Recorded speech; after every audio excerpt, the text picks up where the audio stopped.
হ্যাঁ, তাহলে তামিমের রানের গড় এত।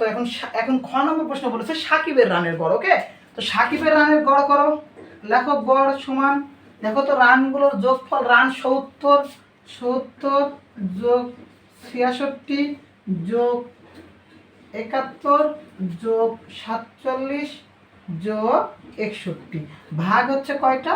5। ভাগ কয়টা ইনিংসে কথা বলা হয়েছে? 5টা ইনিংস। ওকে, তো এখন দেখো যোগ করো, 1 আর 7 8, 8 আর 1 9, 9 6 কত? 9 6 15, 15 আর 0 15, 5 6 থাকে কত?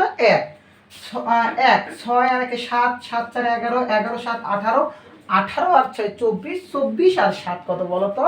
31। কত? 31 ভাগ হচ্ছে 5।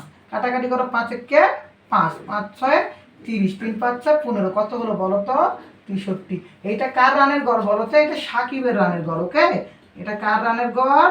সাকিবের রানের গড় কত? 63। ওকে, এই হলো আমাদের ক এবং খ প্রশ্ন। এরপরে গ নম্বর প্রশ্নে কি বলা হয়েছে বলো তো? যে সাকিব ও তামিমের রানের গড়ের পার্থক্য। কি বলা হয়েছে? সাকিব ও তামিমের রানের গড়ের পার্থক্য। ওকে, তো এখন প্রশ্নটা দেখো তো, আমাদের সাকিবের রানের গড় 63 এবং তামিমের রানের গড় কত? 79। ওকে, তো তুমি কি 63 থেকে 79 বাদ দিবা না 79 থেকে 63 বাদ দিবা? অবশ্যই তামিমের রানের গড় থেকে সাকিবের রানের গড় পার্থক্য করবা। ওকে, তো এখানে লিখবা যে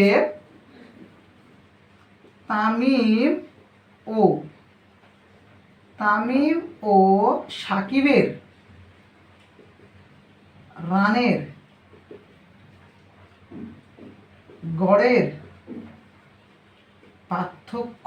ওকে, অথবা লিখবা যে তামিম ও সাকিবের গড় রানের পার্থক্য, একই কথা। ওকে, তো পার্থক্য দেখো তো কত? তামিমের কত? 79, সাকিবের কত বলো তো? 63। দিয়ে বিয়োগ করে দাও, যেটা উত্তর এটা আমাদের কি উত্তর? গয়ের। ওকে, বিয়োগ করো, 9 থেকে 3 বাদ দিলে 6 হাতে থাকে না। ওকে, 7 থেকে 6 বাদ দিলে 1, 16।